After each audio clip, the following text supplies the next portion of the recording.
दिसते। सर्व आरोपी निर्दोष सुटल्यामुळे जल्लोष साजरा होतोय, आपण बघू शकतो। त्यांच्याकडे जाणून घ्या काय वाटतंय आपल्याला निकालाबद्दलची आपली प्रतिक्रिया। अतिशय चांगला निकाल आहे, न्यायालयाचं आम्ही स्वागत करतो। सन्मान्य न्यायालयाने अतिशय योग्य निर्णय दिलेला आहे, कारण हिंदूंमध्ये भगवा आतंकवाद असू शकत नाही। हिंदू सदैव सहिष्णुतेवर भरोसा ठेवणारे आहेत आणि हिंदू कधीच आतंकवादाच्या मागे लागणार नाही। साध्वी प्रज्ञावर सत्तेचा गैरवापर करून काँग्रेसने गुन्हा केला होता, तो गुन्हा स्पष्ट झालं की आम्ही भगवा आतंकवाद नाही। आपण बघू शकतो की पेढे वाटप हे या ठिकाणी केले जात आहे, सगळ्यांना पेढे खाऊ घातले जात आहेत आणि वेगवेगळे जे काही जल्लोष आहे तो या ठिकाणी साजरा होतोय। आणि अनेक वेळेस मालेगावकरांना हे नक्कीच या ठिकाणी पेढे भरवण्यासारखा आज दिवस आहे। ज्या पद्धतीने या काँग्रेस सरकारने सुडापोटी सन्मान्य साध्वी प्रज्ञा सिंगचा छळ लावला होता, हिंदू आतंकवाद सांगण्याचा हा काँग्रेसचा केविलवाना प्रयत्न आज या ठिकाणी कोर्टाने आणून पाडलाय, संविधानाने आणून पाडलेला आहे। त्यामुळे या ठिकाणचा हिंदू हा अतिशय जल्लोषात हा जल्लोष साजरा करीत आहे। आपण बघू शकतो पेढे वाटणारे पेढे वाटतायत। का तुम्ही हे पेढे वाटतात? आज आम्हाला खूप आनंद झाला आहे। ज्या हिंदू धर्माचं रक्षण करणाऱ्या आमच्या साध्वीताई, त्यांनी अत्यंत कष्टाने तुरुंगवास भोगला, कारण नसताना भोगला, त्यांचा कोणताही संबंध नसताना त्याच्यात अडकवलं गेलं।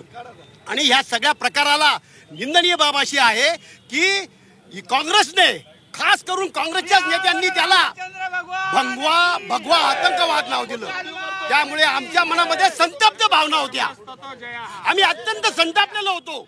आणि ह्या शेवटी न्यायालयाने ते सिद्ध केलं की हा आमचा संताप अत्यंत योग्य होता। कुठलाही हिंदू भगवा आतंकवाद नाहीये आणि आतंकवाद नाहीये, त्याच्यातून आमची निर्दोष मुक्तता केली। त्यामुळे आज आम्ही प्रचंड आनंदात आहोत।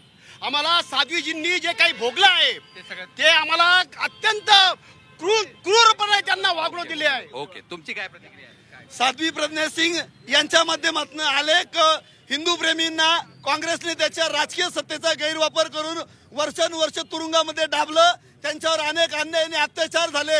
आणि आज माननीय न्यायालयाच्या माध्यमातून परत एकदा सिद्ध झालेला आहे की भगवा हा कधी आतंकवादी नव्हता, राहणार नाही आणि याच्यानंतर सुद्धा नसेल, असा माननीय न्यायालयाच्या माध्यमातून सिद्ध झालेला आहे। आणि आम्हाला याचा अभिमान आहे की आम्ही भारत देशामध्ये राहतो, जिथं संविधान प्रमुख आहे आणि न्यायालयाने आम्हाला आज न्याय दिलेला आहे। जय श्रीराम।